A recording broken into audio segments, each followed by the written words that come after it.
शक कुशाणांशी त्यावेळची भारतीय राष्ट्राभिमानी योद्धेय शातवाहन प्रभृती गणराज्यांनी राज्ये 100-125 वर्षे युद्धावर युद्धे लढत असता ह्या भारतीय बौद्धांनी म्लेच्छांविरुद्ध भारताच्या स्वातंत्र्यासाठी इकडची काडीही तिकडे केली नाही. पण त्याच म्लेच्छ शत्रूंतील प्रबळतम अशा कनिष्क सम्राटाने अर्धवट का होईना पण बौद्ध धर्म स्वीकारल्याची घोषणा करताच त्या परशत्रूला ही सारी बौद्ध जनता प्रेमपूर्वक आपण होऊन शरण निघाली. एखाद्या देवासारखा त्यांनी त्याचा उदो केला.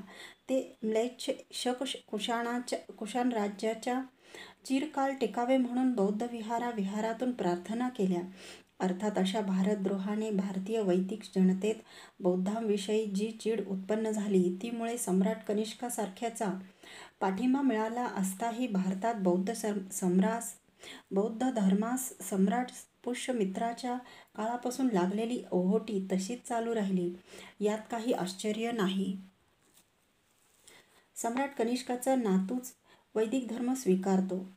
त्यातही वर सांगितल्याप्रमाणे कनिष्काला तो चीनमध्ये लढत असता जेव्हा त्याच्या सैन्यातील बंडखोरांनी ठार मारले तेव्हा तर त्या भारतीय बौद्धांची इतो भ्रष्टस्ततो भ्रष्ट अशी दुर्दशा झाली.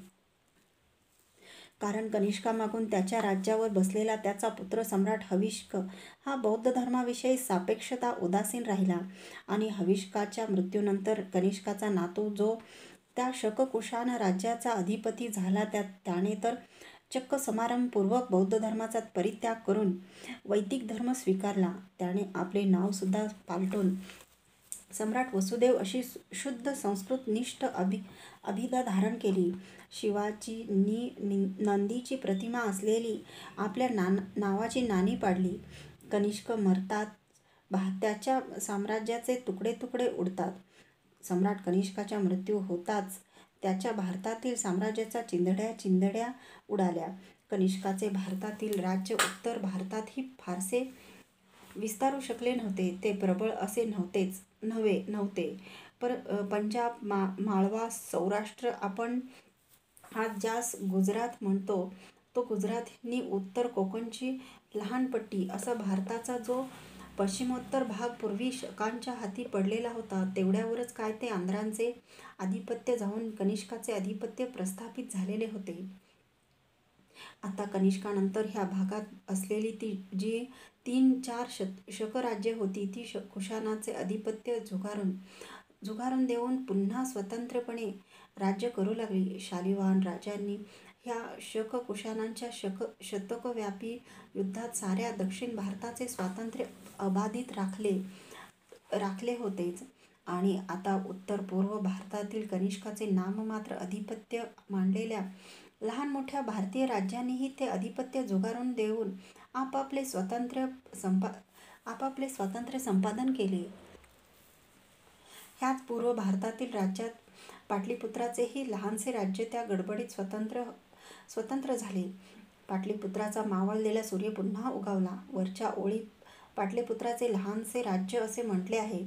कोणास वाटेल की पाटलीपुत्रास लहानसे असे चुकून म्हटले गेले असावे, पण ते चुकून म्हटलेले नाही. कारण ज्या पाटलीपुत्रातील सिंहासनावर सम्राट चंद्रगुप्त, सम्राट अशोक, सम्राट पुष्यमित्र असे सम्राट विराजमान होऊन गेले आणि असे तो हिमाचल अशा भारतीय साम्राज्याचे नेतृत्व शतकानुशतके जिथून केले गेले ते पाटलीपुत्राचे सिंहासन सूर्य जसा दिसता असताच जातो तसेच ह्या शक-कुशाणांच्या इसवी सनाच्या आरंभी आलेल्या प्रलयाचे काली दिसता अस्तंगत झाले होते. त्यापुढे शक-कुशाणांशी 150 वर्षे चाललेल्या भारतीयांच्या महायुद्धात पाटलीपुत्राचे किंवा मगधाचे स्वतंत्र असे अस्तित्वही कोठेच भासमान झाले नाही. कुठला तरी नामधारी राजा तेथे पाटलीपुत्राच्या 4 भिंतीत वसत असे वा नसे. इसवी सन 300च्या आसपास ह्याच पाटलीपुत्राच्या लहानशा राज्यावर लिच्छवी नावाच्या बुद्धापासून मगधात प्रख्यात असलेल्या गणराज्याची सत्ता स्थापली गेली. ह्या लिच्छवी गणाच्या प्रमुखाची मुलगी कुमारदेवी हिचे एका नामांकित सामांतर घराण्यातील चंद्रगुप्त नावाच्या तरुणाने इसवी सन 308 पाणीग्रहण केले. त्याच लिच्छवी गणाच्या पाठिंब्याने त्याने आसपासच्या प्रदेशावर स्वामित्व स्थापले आणि इसवी सन 320 त्याने पाटलीपुत्रात आपल्या स्वतंत्र राज्याची स्थापना केली. ह्या चंद्रगुप्ताचा प्रख्यात सम्राट चंद्रगुप्त मौर्याशी नामसदृश्यामुळे कोणाचाही घोटाळा होऊ नये. सम्राट चंद्रगुप्त हा मौर्य कुळाचा होता, परंतु हा तरुणी उदयोन्मुख चंद्रगुप्त कुलातील होता. त्याचा पराक्रम मात्र सम्राट चंद्रगुप्ताच्या काळाला शोभेल असाच होता.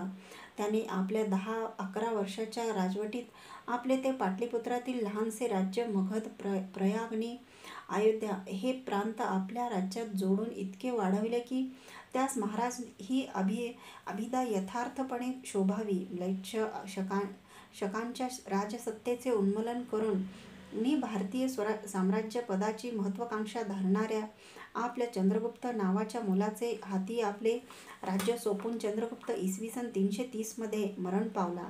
हे गुप्त घराणे वैदिक धर्माचे नितांत अभिमानी असून श्री विष्णू ही त्याची उपास्य देवता होती. सम्राट समुद्रगुप्त राज्यावर येताच समुद्रगुप्ताने भारतात त्यावेळी उत्तरेत आणि दक्षिणेत जी अनेक निरनिराळी भारतीय राज्ये स्वतंत्रपणे पण फुटकळपणे नांदत होती त्यांना जिंकून मौर्यकालीन चंद्रगुप्त चाणक्याप्रमाणे प्रथमतः एक प्रबळ भारतीय साम्राज्य स्थापण्याचा आणि नंतर त्या बलाढ्य शक्तीच्या आधारे शक कुशाणांच्या हाती भारताचा जो पश्चिमोत्तर प्रदेश अद्याप राहिला होता तो स्वतंत्र करण्यासाठी त्या म्लेच्छांवर चालून जावयाचा संकल्प सोडला. त्याप्रमाणे त्याने कामरूप, समतट, नेपाल प्रभृती पूर्वोत्तर सीमाराज्यांपासून विंध्य पर्वतांपर्यंतचा प्रदेश जिंकून घेतला. नंतर विंध्य ओलांडून पूर्व बाजूने सदलबल तो दक्षिणेत उतरला. दक्षिणेतील प्रमुख अशी 12 राज्ये त्याने जिंकली. कित्येक राज्यांना लढाईत पाडाव करून पकडून आणविल्यानंतर त्यांनी त्यांचे आधिपत्य स्वीकारताच त्यांची राज्ये तो परत करी नि त्यांना सोडून देई. त्याच्या ह्या उत्तर दक्षिण दिग्विजयातील पराक्रमाविषयी नि यशाविषयी अनेक पाश्चिमात्य इतिहास लेखकांनीही धन्योद्गार काढले आहेत आणि त्यांच्यात प्रचलित असलेल्या भव्यतम उपमांपैकी एक उपमा देऊन समुद्रगुप्ताला द हिंदू नेपोलियन म्हणून मनपूर्वक गौरविले आहे. इतक्या विस्तृत दिग्विजयानंतर समुद्रगुप्त पाटलीपुत्रास परत आला. त्याने जिंकलेल्या ह्या नव्या भारतीय साम्राज्याची वैदिक धर्मानुसार घोषणा करण्यासाठी त्याने मोठ्या समारंभाने अश्वमेध यज्ञ केला नि तो सम्राटपदाचा अधिकारी झाला. नंतर त्याने शक कुशाणांवर स्वारी करण्याची जय्यत सिद्धता चालविली. कुशाणांची अंतिम शरणागती. सम्राट समुद्रगुप्ताच्या ह्या आगामी स्वारीची वार्ता ऐकताच वायव्य दिशेकडील गांधार प्रभृती भारतीय भागात कुशाणांची जी लहानसहान राज्ये जीव धरून राहिलेली होती त्यांनी आपण होऊन समुद्रगुप्ताचे आधिपत्य मान्य केले. कुशाणांना त्यावेळी आपले लोक कुश असेही म्हणत.